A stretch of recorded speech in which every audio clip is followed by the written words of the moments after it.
Hello everyone, welcome back. This is Endoralis, and this will be the first Epic Stories deck builds that I will present to you. And if you don't understand what Epic Stories is, I'll go and use this video as the starter video to understand how it works. So Epic Stories is the singleton form of Force of Will. So if you've ever played, EDH or also known as Commander, which is very popular now in Magic. EDH is a single full format where every time you play a card, you only have one of those cards. So you build an entire deck. And EDH is a 100-card deck, including your Commander. And you play one of each card outside of lands. So similarly to EDH, Force of Will has it where Epic Stories, usually you're creating like funny enough, you're creating a story or you're creating like a theme or something with your deck. Epic Stories does the same thing. So you have one of each card, up to 60 cards. And then you have like a 15 card sideboard if you have any rulers who has abilities where they can grab things from out of the game. And that's what you make your deck with. So you have one of each card, and of course you can only play with your colors. So you look at your rulers, and you get two actually in this case, because normally you get one. You look at your rulers, and whatever colors are in their text box, or any special abilities that they have, or any cards that specifically they mention in the on either side, on the ruler side or the J ruler side, mentioning of using, they can utilize. So in our case, well, I wouldn't use just our case. So in the case of, say, Grim has the ability where he says he can pay any attribute for any fairy tales, which means as long as it's a fairy tale, Grim can play it. So even though he doesn't have all all four colors or five colors in his thing, he can play any fairy tale regardless of what it says on it. Now, of course, in this game, stones don't have color, even though they produce color just like mana. They have no color in their own. So if you have any creature, or in this case Resonator, who has abilities that need to be paid with different will outside of whatever, then you can play those stones too, even though your ruler is only light. But you're choosing two rulers, so you want to choose two rulers that are using the colors you want. So if you, in this case, our game, I'm utilizing both forms of Millium. So this deck is considered, I consider a combo deck, and it is called Millium Ascension to Power, or Ascension to Power Millium, whichever one you want to use. And so with these two rulers, you have one who is Millium, Prince of the Light Palace,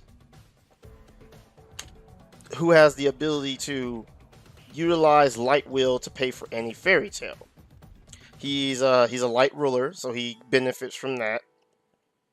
And it only costs 3 to flip, and he actually funnels and makes stronger our other ruler with his J ruler side, which is a 9/9, kind of smaller on the end. But anytime he attacks or blocks, you roll force, and the force is a D6. D6 adds to both his attack and defense, and it permanently stays. So every time this little guy attacks or blocks as a ruler, he gets bigger. And he gets bigger, and he gets bigger. And in the way this game works, you have 8,000 life points instead of the 4,000. So you have twice as much life points, which means the game is usually going to go twice as long, or unless someone does some weird combo, is going to go twice as long. So he's going to have time to get bigger and bigger and bigger if no one immediately deals with him. He also has the ability of, when he comes in, you get the top stone from your deck into play. So even if he immediately dies for any reason, you aren't down a stone. Even though you have two rulers in this game, you can't tap a ruler and judgment. Though normally in the other game you can do that if you have something that untaps your ruler, call a stone then judgment. You can't do that. Now outside of the normal game, you also can't judgment and then call a stone. So no matter what, you can't get a stone and a judgment in the same turn because you have two rulers. But once you have your ruler in, you just keep tapping the other ruler to get stuff. Now, the J ruler side of this ruler funnels the ruler side of the second form of Millium, which is Millium's successor to the Dragon Crest. That one costs like 7 to judgment, but for every dragon counter on him, for every dragon counter, when he flips, he'll get an ability. But for every 4, he becomes 1 cheaper to judgment. So your end game is going to be trying to like force as much as possible, because that creates dragon counters, and get up to 20, so he's guaranteed only costs the white and the blue that he has on the side. And the other time is when he flips over his J ruler side, he becomes Millium the Sacred Dragon. And as he comes in, all those dragon counters you have on him turn into D6s that you force, and that's how many counters he have on, because he's a ruler with 0/0 counters, so he has no attack or defense. But he becomes whatever all those rolls are. So if you get up to 20, 20 D6 is an average of 70, so he becomes a 70 flyer who smashes you in the face. And if he has 40 or more counters, he blows up all J Resonators on your opponent's side of the field. So he's this big dragon that blows up everything he has flying. So now that we're done with the rulers, we can go on to the cards. So like I said, each one is only one of, so it's pretty obvious. I went for the whole story of him being a hero, and him coming from hero stock, doing great deeds, and then things pushing him towards being hero. So his mentors, his father, all the little fairy tales that are helping him, the dragon noise that made him stronger, and all that kind of stuff. So you're going to notice that theme as I go through the deck. So the first card is going to be Dreaming Girl Wendy.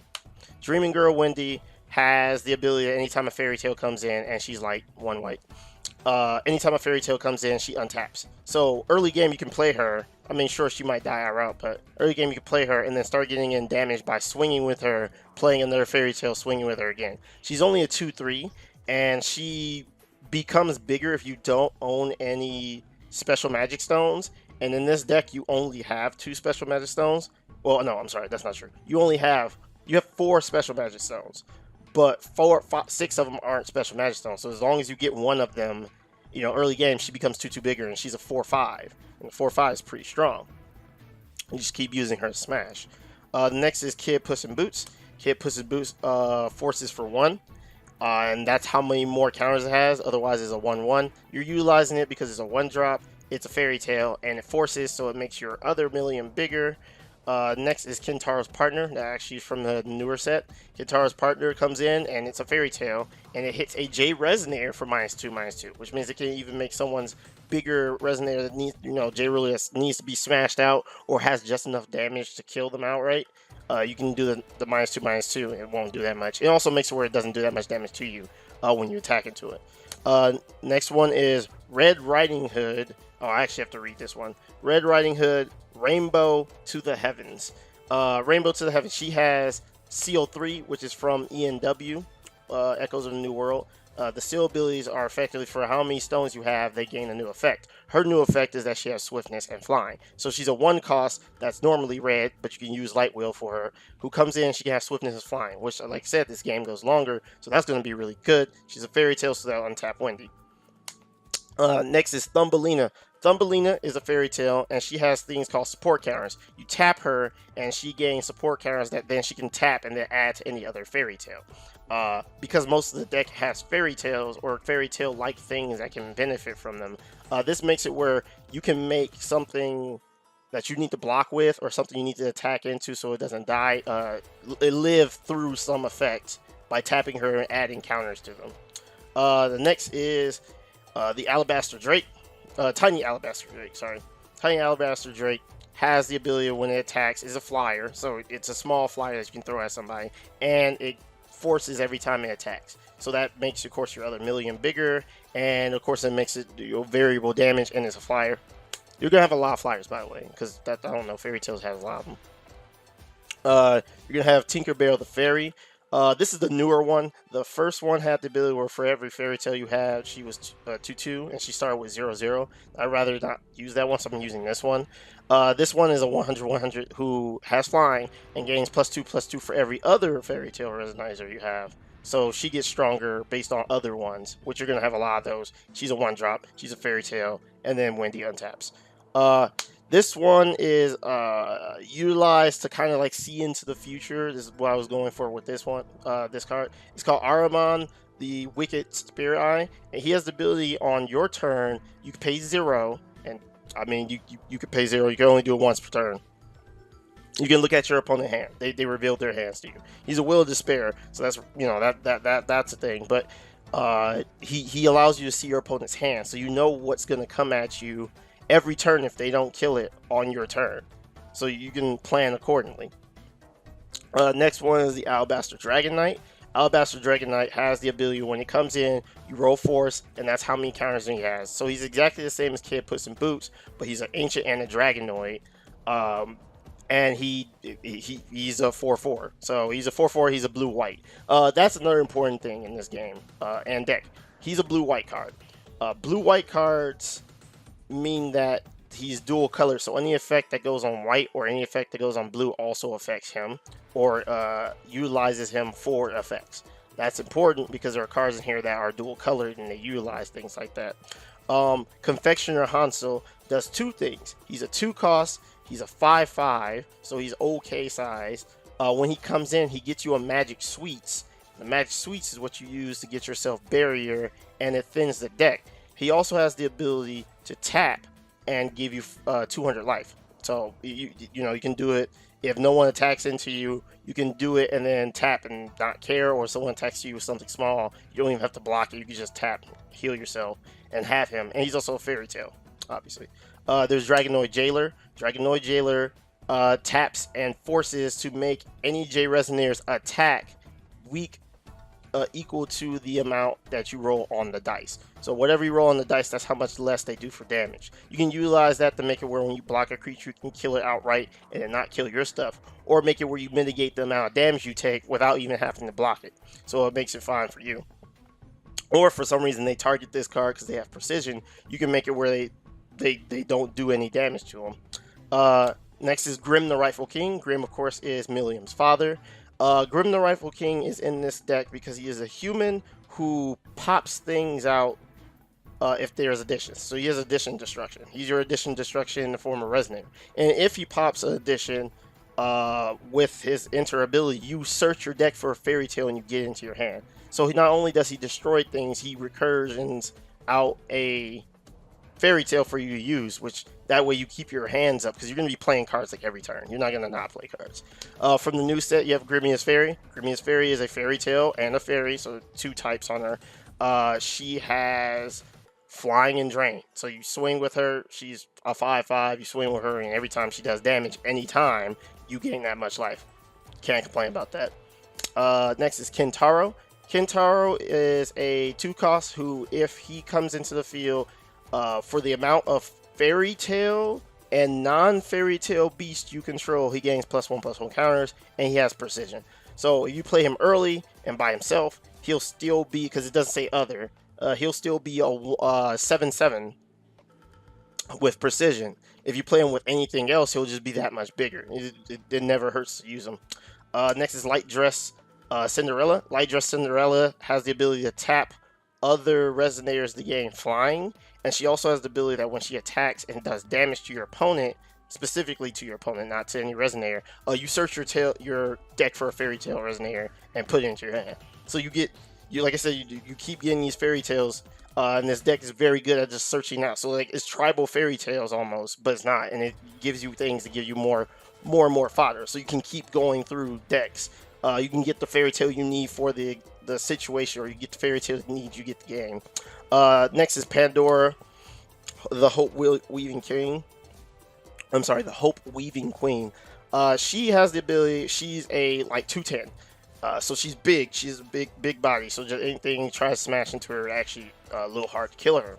But her main effect is that she's a human who has the ability to make it where anytime you roll force, you roll an additional dice. So all those little dudes I saw before who had the ability, you know, they force and they come in a little bigger, they force and they do effect. All those abilities increase by a dice. So it makes it where your minimum will be 2, but your maximum is suddenly 12 on every dice that you roll. Is so amazing. Which is funny because the next one that comes in is Unleashed Dragonoid, who attacks into you, and every time he attacks, he's basically like tiny alabaster drake, but he can't fly. He's a 210. Every time he attacks, he gets bigger for the attack, and he forces, which of course makes it where the Millium on the other side, the second Millium, gets more dragon counters. Now, of course, it's not for every dice you roll, but every time you roll, he gets dragon counters. So you swing with him just to get dragon counters. Next is Urushimataro. Urushimataro has the ability of when he comes in, if any resonator is damaged, they die. So it just destroys them. So you can do 100 damage to them. If they have any damage on them, they just die. It doesn't matter how big they are if they recover from it. This card I put in here because it makes sense, but it's not directly connected to the whole story, is Will-O-The-Wisp. Will-O-The-Wisp gives you a draw because it comes in and gives you a draw. It also has barriers so no one can target it out. And then once it takes damage, whatever damage it takes, you heal that much. So you actually use Will-O-Wisp to block the biggest thing they have. You heal all the damage that you just take from them. It's basically drain, but reverse. It's like reverse drain. And even if she dies, you got a draw off her. You have a barrier creature, and you got so much healing off her you can recover. Assuming you didn't care that much. The next is Millium's actual instructor, Zero, but this is Zero the King's Blade. Zero has the ability of quick cast, meaning you can play her on your opponent's turn, and she also has the ability that when she comes in, your opponents can no longer draw extra cards outside the one card they get per turn.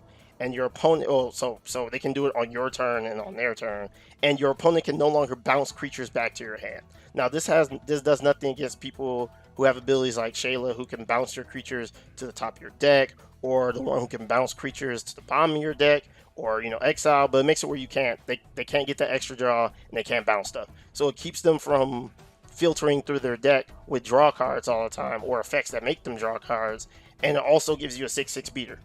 And she's light and a human. No, she's a 6/8 actually. Next is Alice, Guardian of the Dimensions. Sorry, it's been a while. So Alice, Guardian of Dimensions basically is your 3-cost card that gives all your other cards barrier as long as you pay for it. So if you play blue, she has the ability of target resonator can't be targeted by spells and effects. Well, is it spells and effects? No, spells are abilities your opponent controls, so they can't hit them with any effects. You can do that at instant speed and it only costs blue.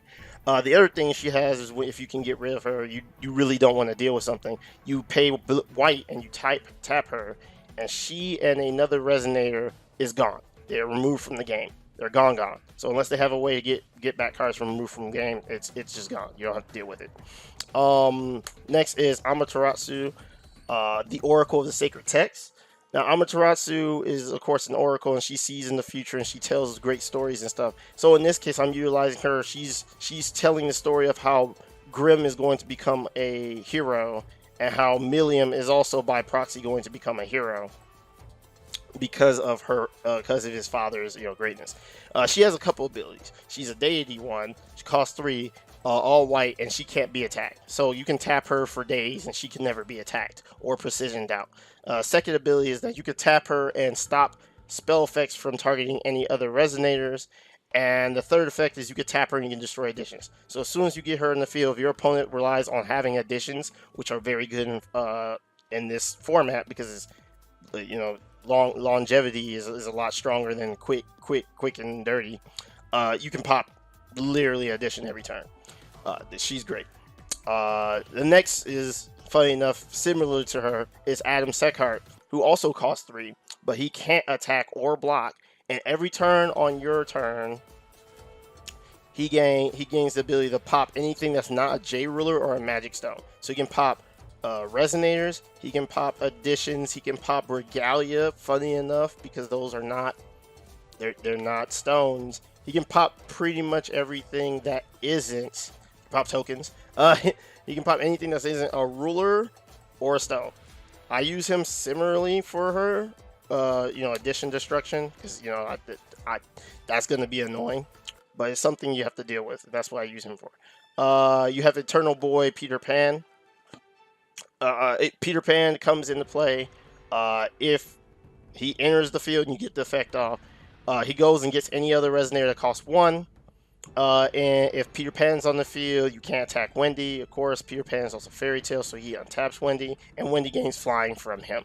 So he's a fetch out of the card. So you play him, you get another one, and you also get a small little effect, and he's flying, so it's not bad. We have Gourmand Gretel. Gretel is a 7/7 who just says the first time she takes damage, she doesn't. So, you know, for someone to actually hurt her at instant speed, they have to hit her an ability that takes away her damage shield for the first time, or anything like that. So when she blocks, you have to actually kill her with it. This one is pretty strong, and this comes from the newest set. Is Grim of the Crimson Moon. Now, he's the only suspect card because in his card text, he has black-white barrier, and you technically don't have black or white. But because he's a Fairy Tale, I'm pretty sure it still works, and you're not actually paying for anything else outside of that, and it's part of his card, so you can just do it anyways. But this is Grim in the future, in the past, who gets the ability to not get boned by black or white. He's flying. And he also has a bit when he comes in, if you show that many Fairy Tales from your hand, he gains that much +1/+1 counters. When he attacks, he gives you mystery counters, which you aren't using, but I mean, if you want to change the deck to kind of get some mystery counters, that's fine. But you utilize the mystery counters because when you Judgment, he inverts. And he inverts into Grim Hope from the Future, who has flying and barrier just like him. But when he comes in the field, he picks a card, it loses pretty much all its abilities and imperishable, and he destroys the card. You can use him to literally destroy a ruler. You can use him to destroy pretty much every card in the game that's not a magic stone. And then as long as he's on the field, your opponent's graveyard abilities don't work. So you can't remnant him, you can't get him back from the graveyard. It pretty much locks out the graveyard as long as he exists. Because he's both black and white, unless they bounce him or something, he's gonna stay there. Unfortunately, there are cards that will kill him. When you flip to your inverse side, he does not cost anything anymore. So cards like, for example, Eternal Hatred don't target him. They kill anything 1 cost or lower. Black Tears also kills him because it's 1 cost or lower. Any like field wipe that doesn't target him kills him. Any bounce effects that remove him from play, like Dawn of Earth, actually gets rid of him as well. So he's a good card. You use him when you want to get rid of something, and then you assume that after that he's gonna die. Which now you go to Grim, King of the Fairy Tales. Has the ability of once per turn on each side. He can pay 1 white, and he forces the entire field. So everything that's a human and a fairy tale gets buffed by him. He's amazing. That's why I use him. He's so great. You have Guide to the Ancient Ice Wall.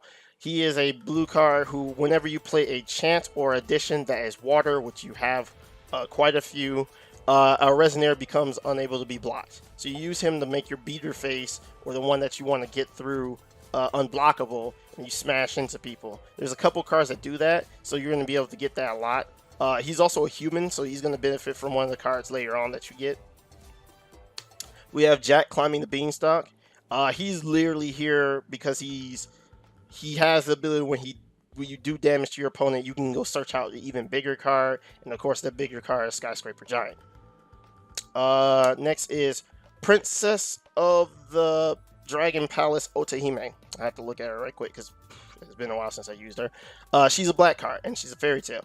If a Resonator would be put in the graveyard from your opponent's side of the field, she makes it where instead they're removed from play. So you end up getting rid of their Resonators, and they can't even get them back because she exists. Normally, if you had black treasure box, so if you had black, you can put that on somebody and kill somebody, but you only get one of those, so you'll never put those in there. That's what she used for that. But her main usage is that she makes it where your opponents no longer have a graveyard, as long as you kill things on field. Of course, we have the damsel in distress, Reiya, the Alabaster Dragon Princess. When she comes in the field, she does 2 things. The one thing you're going to utilize her most of the time is that she can make your J ruler, well, your ruler who just died, not astral, meaning they can be flipped again. So if they die and they don't have imperishable, they flip again. So you can use Millium again if he died early to funnel into and force the second Millium into strong enough. Or if you got really crazy and that Millium died too, you can make him come back and then flip again because you're still getting dragon counters. That still happens. Her other thing is that she gets a Dragonoid Resonator of 2 costs or less from your graveyard and it comes to the field. So you can get that Alabaster Dragon Drake. You can get that Alabaster Dragon Knight or any of those other ones to come back in field and utilize them, I don't know, for a blocker or anything. And she makes Ancients 2/2 bigger, which most of the Dragonoids from before were also Ancient, so doubling up.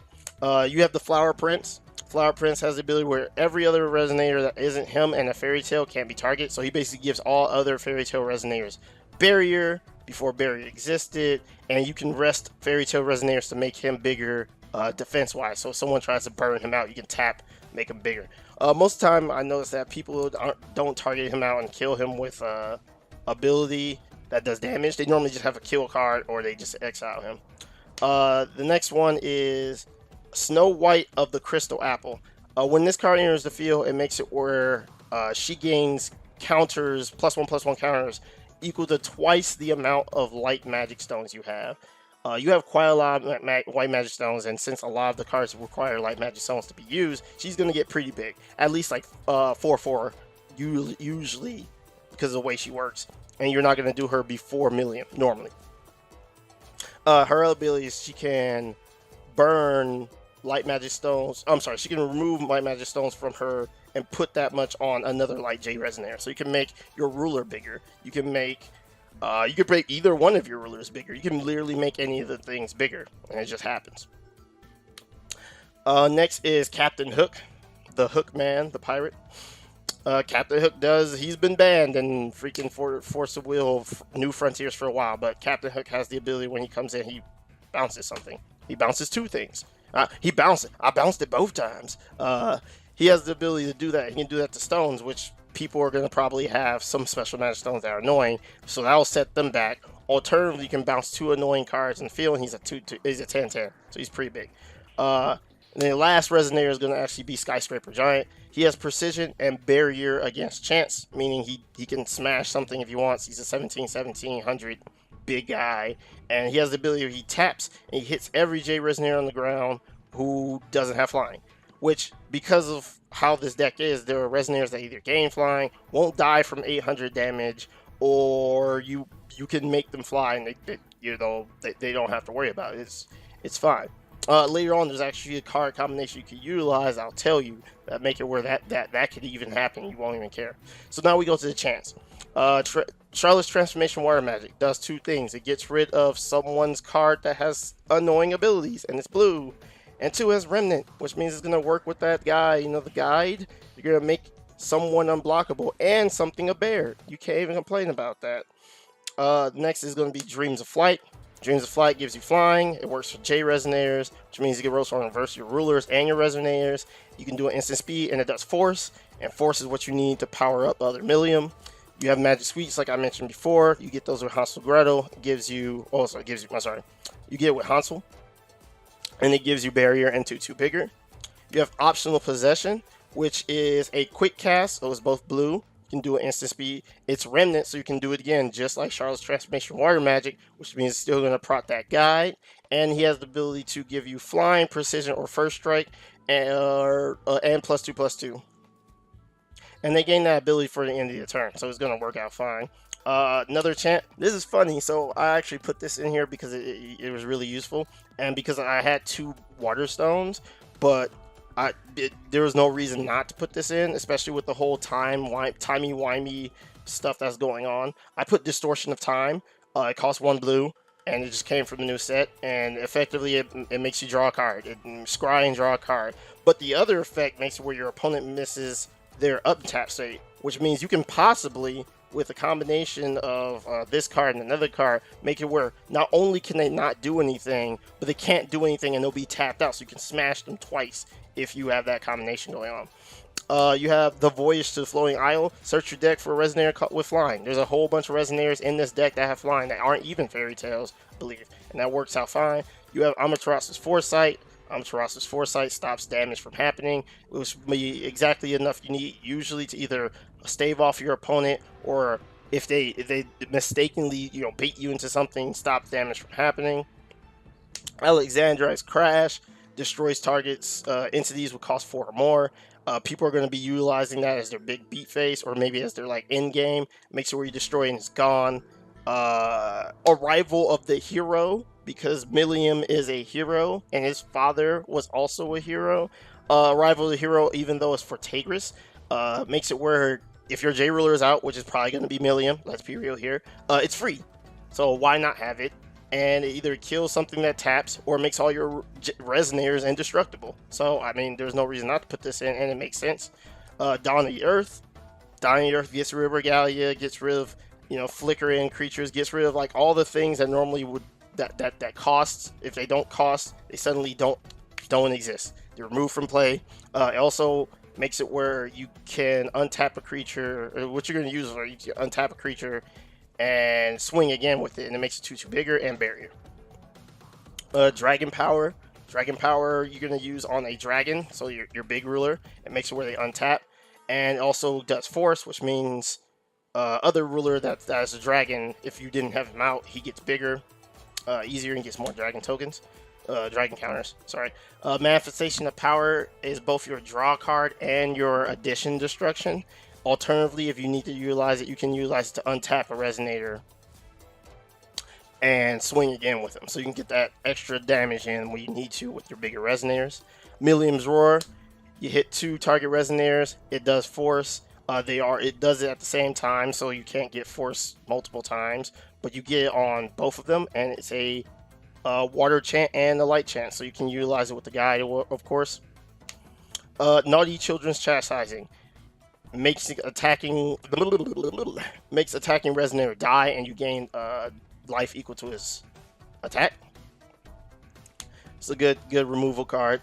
Retelling Stories. Retelling Stories is gonna make it where later on, when you they killed your field so many times, they got rid of so many of your Resonators, you just stack your deck right on top again and do it again. And it gives you a draw card. So whatever card you want to put in any order you want, you put on top, and then you draw that card and you can play it. Summoning from the Fairy Tale World. You search your deck for Fairy Tale Resonator, but since you have Millium, both versions of him, you search your deck for 2 of them, and you put them into your hand. So it's cost 2, it gets you 2. It's great. And especially if you do that with Retelling Stories, you shuffle your deck so you don't have to worry about running into them and getting screwed there. Zero's Magic Light. Zero is his instructor, and it removes things from play, and it costs 2 white. That makes sense. This one is also really good. I actually add this after the fact, and I adjusted for it. It's the Alabaster Princess's Rescue. So is Millium going to protect the waifu freaking Reiya, and it procs Force twice if you have a white and a blue Resonator on the field, or J Resonator. So you could be a ruler and then one of the blue whites. One effect goes and gets something from your deck that is equal to the Force cost. So if you have Pandora out on the field, she also makes it where you can get up from 2 to 12, and no Resonator in my game, in this game that I know of off the top of my head, has 12. So you could just get anything from your deck that procs Force, and then the other one procs Force again, but it gives you life equal to double the amount that you rolled. So it's fine. Now, you remember those Distortion of Time I was talking about? Rachel's Smile with Distortion of Time literally makes it where your opponent doesn't have anything, and then they can't untap, so they don't have anything. So all they do is draw and nothing happens. And that's your last chant. So we're going to go additions. There's only 6 of them, but they're pretty good, and that's why I have them all in there. That makes sense. Pandora's Mark of Hope. Pandora's Mark of Hope makes it where Resonator gets its bestow for light. Resonator gets +4, +400. And when they die, you roll a dice and you gain twice that much life. And it's Force, so it makes you can do this early game to make your J Ruler stronger and better and faster. Shackles of Ice. Neither one your rulers utilize any abilities on their ruler side. One is completely passive and the other just triggers.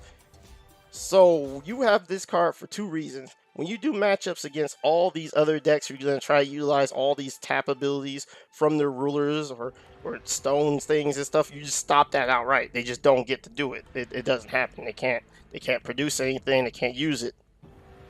And two, even if they don't have any ability on their ruler side or J ruler side, because it doesn't affect J rulers, you can attach this to someone else's resonator, and then they don't get to use their tap abilities. So it works out either way.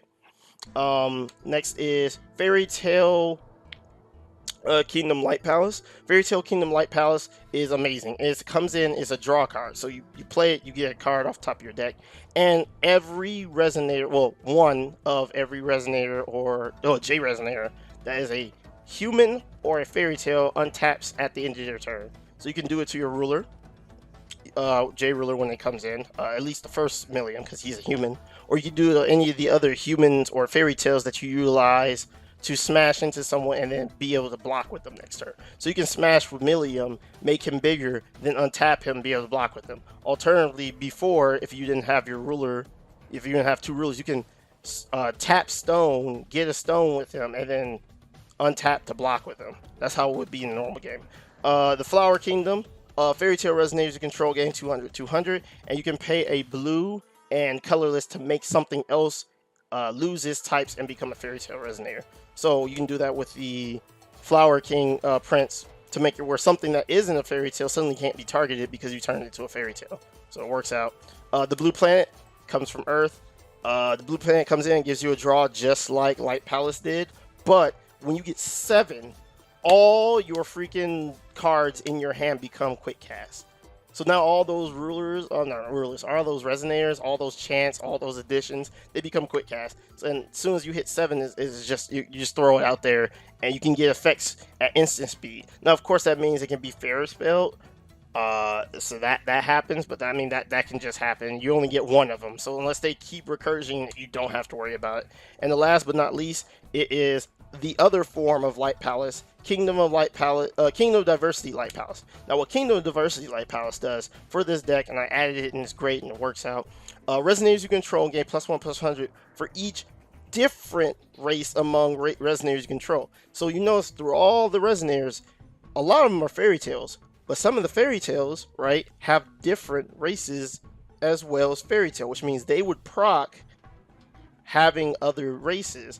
So if one's a fairy tale and these others a fairy tale and a fairy, those are two different things, and every resonator gains +200/+200 you have, period. So every time you have someone different, they get bigger and bigger and bigger and bigger, and it just works out fine because then your field suddenly becomes this death machine because everyone's different, but they're the same at the same time, and it works out the best. You know, you have 6 sages, you have deity, you have rabbit, you have fairy tale, you have fairy, you have all these things, and then humans, and they all just proc it at the same time. So after we get to that, we get to the stones. Stones are actually pretty simple. We'll go through the special magic stones pretty much, and then after that, it's whatever.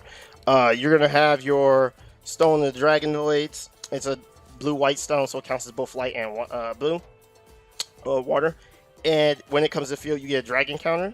You have your regular blue-white stone, also known as the Magic Stone Light Vapors. Magic Stone Light Vapors is blue-white. You have the Magic Stone of Time, which gives you Time Wheel. That's where you're going to use it for. It's also blue. And then you have Call to Memoria, Call to Action Memoria. Call to Action Memoria, you can tap stones, you get life. There's nothing that gets stronger or better from that, but if you can do nothing, it at least gives you something to do. After that, it is 5 light stones. I like to use one. I'll actually show you this, one of every different type.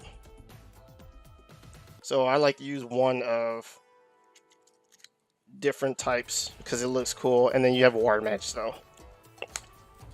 So that's the deck. If you're interested in more things like this, I'm probably gonna do them on Mondays if I gave it like a schedule, probably on Mondays, because Mondays tend to be pretty lackadaisical day, and you know, no one likes it.